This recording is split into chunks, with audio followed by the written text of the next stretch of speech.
Tuesday, June 10th. I'm sorry. I was going to say we need a news theme. Dong, dong, dong, dong, dong, dong.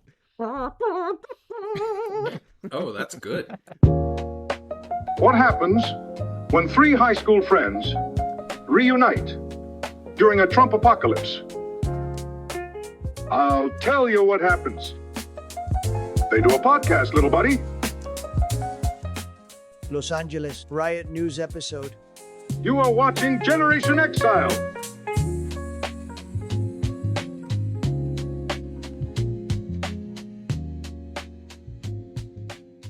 Hi there. This is Mr. Newberger on Generation Exile with our top story. Our top story, there's a riot going on.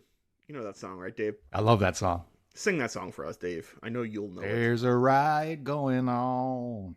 Dong, bum, bum, bum, up in cell block number 9. So, top story, there's a riot going on. President Trump has sent 700 active duty Marines and 4,000 National Guard troops to Los Angeles following major protests sparked by federal immigration ICE raids. This move immediately drew backlash from California's Governor Newsom, the LAPD, and civil rights groups, prompting California to file a lawsuit citing overreach and militarization of law enforcement. This is a story that's been going on for a few days now. I'm sure you guys have been watching the footage of just awful footage started coming in of people getting disappeared and picked up by the boners of Stephen Miller and Tom Homan and DHS Kristi Noem and all the awful people in Trump's cabinet who are laser focused on ridding the country of undocumented people. So naturally, Trump seized on this opportunity, seeing, blue state, Democratic governor, wedge issue that gets me a lot of attention and positive reviews. And what was going on in Trump land, just short of this starting, Elon Musk had pretty much called Trump a pedophile of the Epstein variety who needed to be impeached. The big, beautiful bill was hitting some early subterfuge by way of Republican senators who didn't appreciate it very much. And he was having still a continued struggle to get deals signed from his tariffs. So enter a opportunity, essentially squash a riot that's not happening. But by doing so, he created an upheaval of people saying, we hate Trump. We're not going to let him do this. And they come out on the streets. And largely peaceful protests, but the ones that aren't peaceful, that's what gets repeated ad nauseum on social media. So I don't know if you've seen footage, but there's definitely car fires. There's definitely people throwing projectiles at law enforcement. There's definitely Mexican flags being waved in the air and clouds of smoke and riots and whatnot. And looting. I saw for sure looting. Guys running out of some store, a CVS I saw, some store that probably is a mom and pop electronics store. And LA is in a bit of a situation right now where the governor and the president are fighting. And people are getting still locked up and whatnot. It's just like a man-made, fabricated self-own on America. This shouldn't be happening. But it is. So there was a House Democratic Caucus chair questioning today by Representative Peter Aguilar, who I think he's a California congressman, who questioned Defense Secretary Kahlua Pete Hegseth. Did you guys see that today? I did not. Nope. He was questioning him about whether deploying the National Guard was actually legal and met the protocols of U.S. legal code. Let's take a look at that. That's clip 1. Yeah. By the way, Pete Hegseth is looking more and more like Timothy Oliphant. Oh yeah, I see that. Passing day. Absolutely, Oliphantile. But 10 U.S.C. of the U.S. Code 12406 as a legal basis that the president used cites 3 examples and circumstances for the Guard.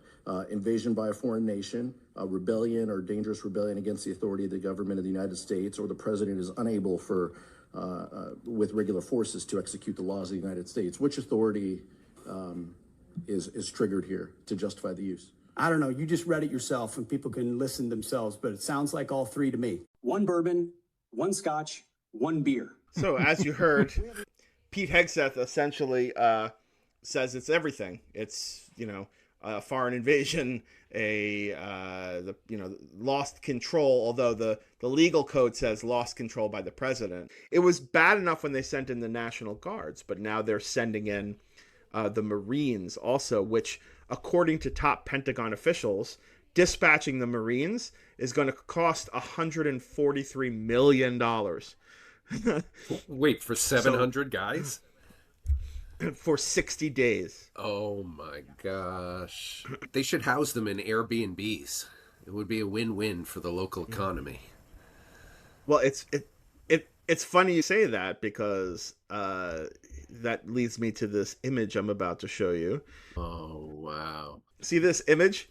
So despite the projected costs of $143 million, this was tweeted by Gavin Newsom, actually. This is how the Army was accommodated for the first few days, because whatever nitwit Pete Hegseth hired didn't make accommodations or plan for meals, travel kits, and the whatnot. Here's our military. It looks fun, but not so comfortable. And I don't know. At what point do you say I'm a conscientious objector when you're a Marine and you're dispatched to Los Angeles for combat? Yeah, it's a tough call, because, they can get in serious trouble for not following orders, even if those orders are unlawful. Yeah. Yeah. It's sad because, Trump draws strength from politicizing everything and dividing everyone. So, deploying the National Guard and doubling down on that by deploying the Marines. It's amazing he didn't send SEAL Team 6 yet. I don't know what they're busy doing, but his fans will say, oh, they're quelling the riots, no big deal. And they're calling it an insurrection, actually. Oh, now they know that word. Yeah, now it's an insurrection. Oh, okay. So that's what an insurrection looks like. Interesting. Yeah. So the accommodations are terrible. The ICE protests themselves were really small. Trump lit the fuse to make them bigger with his overreach. And really the sort of legal battle is you're not really allowed to send in the National Guard usually unless the governor requests it. And Newsom did not request it. He thought that his law enforcement had it under control. And I'm sure they did. Yeah, the LAPD is very well versed in beating the shit out of people on the street. So. Right. So, of course, I just told you that the National Guard doesn't usually get deployed unless the governor requests it. Well, guess who weighed in on this a few years back? None other than Donald Trump. We have laws. We have to go by the laws. We can't move in the National Guard. I can call insurrection, but there's no reason to ever do that. Even in a Portland case, we can't call in the National Guard unless we're requested by a governor. Oh, well. Isn't there always a clip? Isn't that interesting? Always a clip or a tweet. There's always something showing him saying the exact opposite when it's his turn. And... Yeah, but if you want to be fair about it, it didn't benefit him the last time he said that. Yeah. He threatened the governor today, saying he thinks he should be arrested. And when they asked for what, and he gave like a Trump answer, like, "Oh, he should have never become governor." Like, dude, you just said you wanted to arrest the governor for not a crime, just because you don't like him. So we're in wild and crazy times. That whole LA thing could be replicated in New York quite easily. Sure. He does have our mayor on a short leash, it seems. Somehow he helped the mayor get over his his own criming. So maybe it wouldn't get to that, but I don't know. I think, again, and this will be a recurring theme for the next year and 6 months, the only thing separating us from becoming North Korea are our courts. And if Gavin Newsom is filing this lawsuit and the judges are siding with Trump, we're cooked. So this is yet another moment of truth where will the justice system see justice, or are they in the palm and the sweaty little hands of Donald J. Trump? The story will unfold how it may. Yeah. And then lastly, in this sort of story I've been reporting to you, there's this question of rioting and looting. I still have this kind of like, this is where I'm the most conservative that I get, that I don't ever see the sort of reason or justification for looting during these, riots or these protests. Like protests, I'm all about protests, but seeing footage of like a bunch of guys running out of like an Apple store with iPads, that just doesn't seem like in the spirit of protest. No. Nor does burning down a CVS. But I know others are like, sort of like justifying the rage. Like, what do you do when the government doesn't listen or disappears your relatives, and how do you fight back? But it doesn't seem like these two groups are kind of connected. It just seems like people taking advantage of chaos. Where do you guys stand? Usually when there's a riot, there's other people who take the opportunity to loot. I don't think they're ever connected. I will say, as a general rule, I like it when people destroy public property. Yeah, you have like an anarchist. I do. I like it. Especially like it when they bring down large corporations like CVS, when they burn those down. I don't like it when they take it out on mom and pop stores. That's a different story. But I'm a lot less conservative than you on this. I enjoy it when things get destroyed and are burned. You like a good anarchy. Well, no, I do. I like. Well, so here's an interesting thing: is I was listening to a podcast earlier today that says that peaceful protest over the last 107 years has been twice as successful as violent protest or violent uprisings. Like violence does not work as well as a peaceful protest. And I heard that and I was like, I gotta stop rooting for violence. not that I want people to get hurt, but and I'm not being glib. I do really, I don't want to say enjoy. I like it. I think it's necessary. It's a necessary sort of medicine on society when people get fucking pissed and they start burning and destroying wealth centers. Yes. Yeah. I don't see quite as much goodness in that or satisfaction. I mean, I would say that's symptomatic of a problem. And the problem may be elusive. The problem may be multifaceted, as often is the case. But I generally think that's bad, because if you start throwing laws out the window, that's when society breaks down, and we don't want that to happen, right? Because we enjoy a society that is guided by laws, which are followed by everyone in the chain. But what do you do when the people up top are not following the laws and you actually have a felon running the thing? What then? Well, that's a hard question, Dave. I don't have any answers for you. I'm sorry. And I'm not suggesting that two wrongs make a right, but when the people with all sorts of power and weaponry and sort of the unchecked ability to wield both as they like are not following the laws, I mean, what are we going to do? It's a good question. I mean, that's why I wanted to hear other perspectives. So the other thing I wanted to bring up related to this story is there's this kind of back and forth about masks. The ICE agents are wearing street clothes and masks. They're covering their faces because they don't want to get doxxed and identified. And there's sort of an uproar about that. But then the protesters are wearing masks and, hiding their identities. And Trump is out, saying masks are going to be illegal, But it's just this notion of like a war of masks now because nobody wants to be, identified. on either side. It's like a mask war. That's an incredible concept. Did we bring up the other week the Watchmen? Yeah, that's what the next thought I had was, which was nailed. That was nailed in the Watchmen. Totally. I mean, the idea of masks, it becomes problematic. In 2014, Putin had his little green men invade Crimea in what turned out to be a very sneaky, covert military operation. They weren't marked, and they were masked. And there's a big problem with not with saying you're on the right side and not wearing identification and hiding in plain sight. There's something wrong with that. There's a disconnect. Terrific. Moving along, story number 2.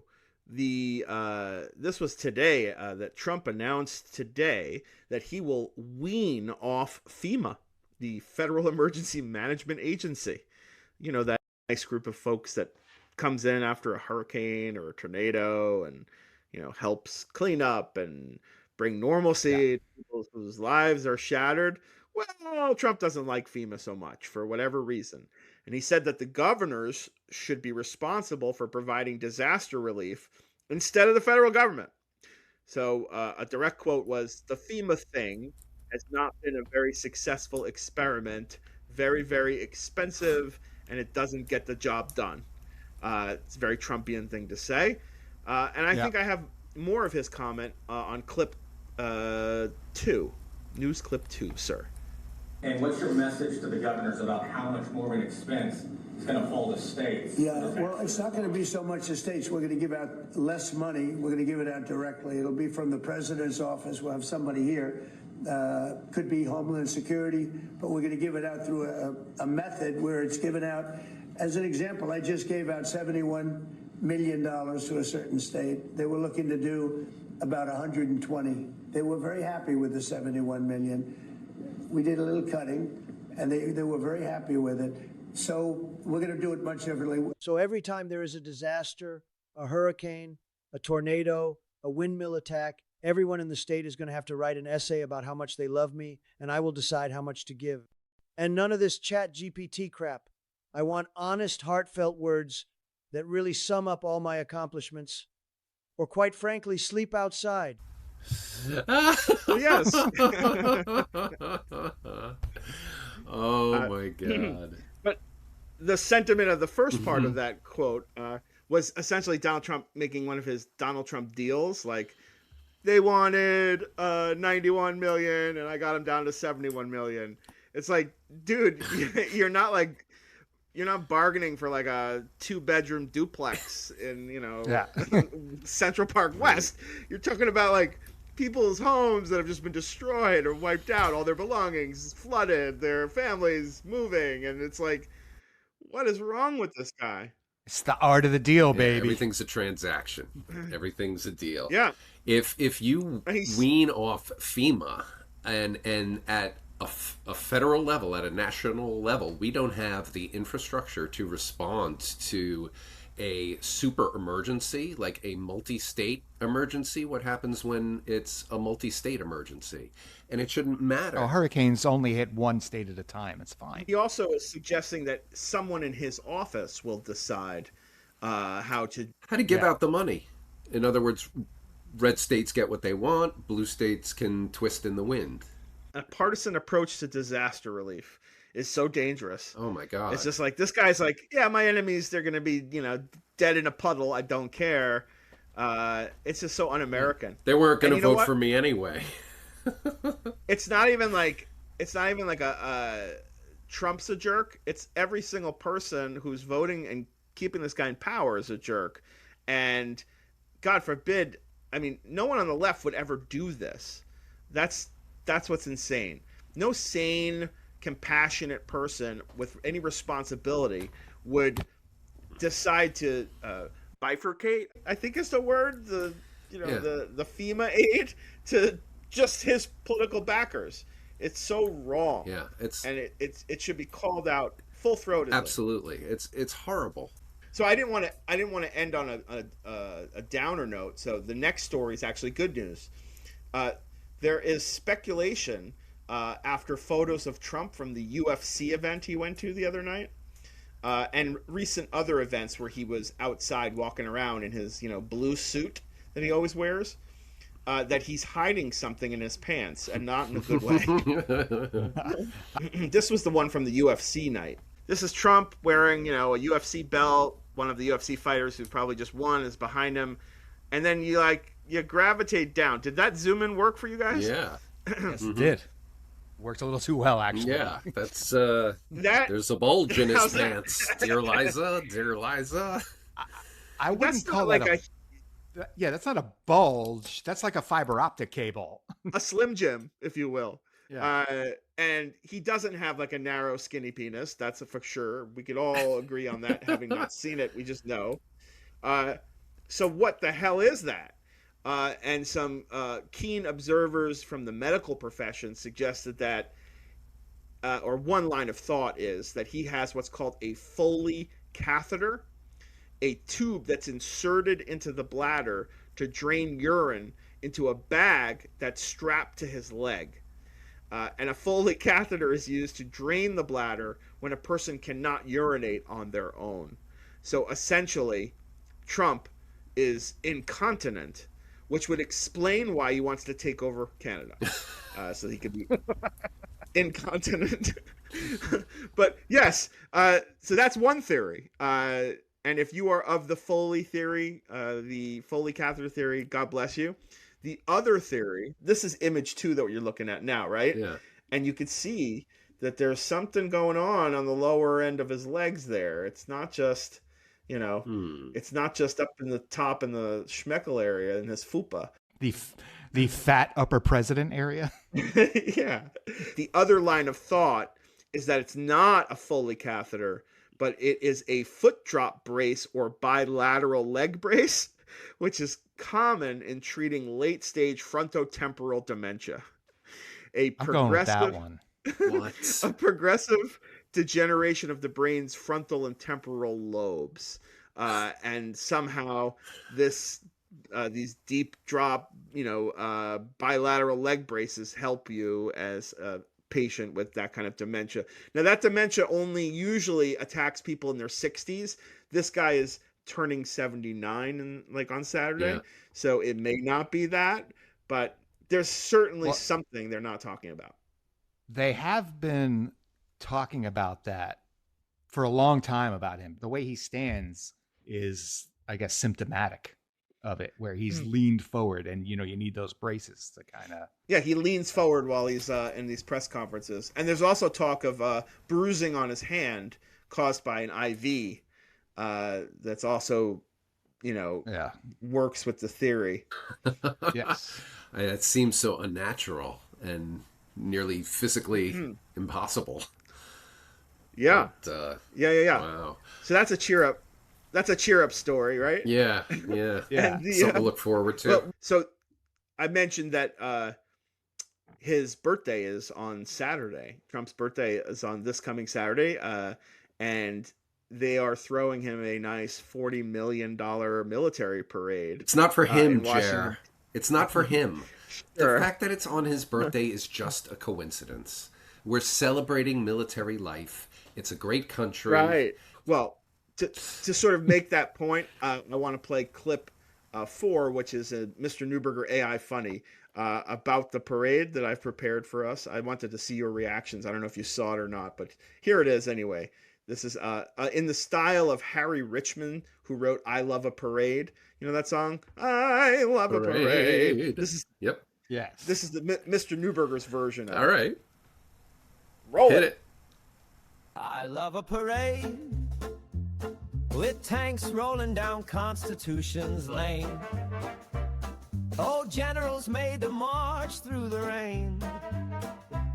A salute to the man who's legally insane. I love a parade. I love a platoon. Let us spare no expense like Kim Jong-un. The heavy tanks might turn the streets to ruin. Give Trump Lenny Reef and Stall swoons. I love the platoon. I love the bazoom of jet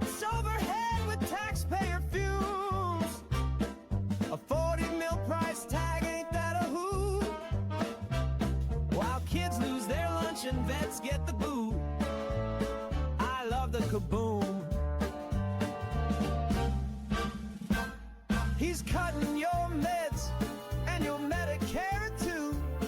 But look at that flyover. Ooh, red, white, and blue. Big, beautiful bill says you're out in the cold. But we got a gold tank and balloons made of gold. I love a parade with missiles that twinkle and troops on parade. The VA's been shuttered, but hey, look who paid. It's you, it's me, it's grandma's Medicaid. Oh Lord, what a charade. I love how they float. The USS Eric Trump's barely afloat. The Ivanka replays Ginsburg, take note. And the Don Jr. leaks like his worn out Coke nose. A real Trumpy boat. I love a parade. We got it made. I love a parade.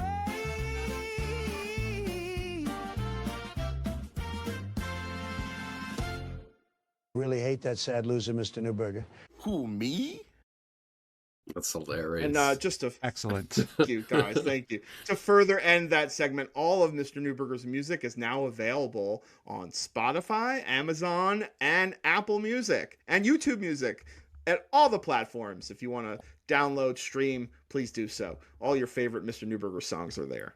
So that's the news, excellent. And I'm still here.